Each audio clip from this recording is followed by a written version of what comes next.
I have one question from one of the sisters in the back. She says, how can we as Muslim women fight off the racism and prejudice that we face every day regarding our hijabs?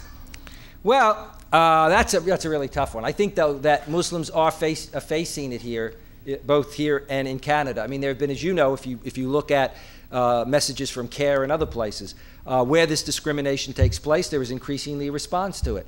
The situation here is a heck of a lot better than it is in France in terms of the hijab, and it's better than it is in Turkey in terms of the hijab.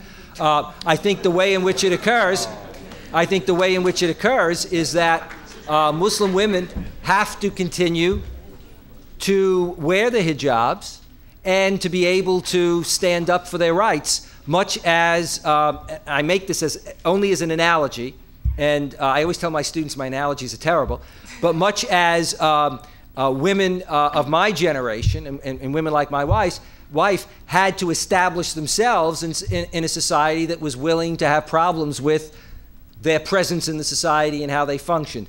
And I think the hijab is something that people, as Muslims become more prevalent, they will simply get used to. My God, if we can get used to seeing all these crazy kids walking around with baseball hats and males with earrings. Sorry to all the males with earrings, but having had long hair and worn beads, I thought that was normal. Wearing an earring I can't get used to, so I can denounce that. But I think that the scene is changing. We see more and more women wearing hijabs. And as we see more and more women wearing hijabs, we'll become adjusted to it. Thank you very much. One more question. Okay,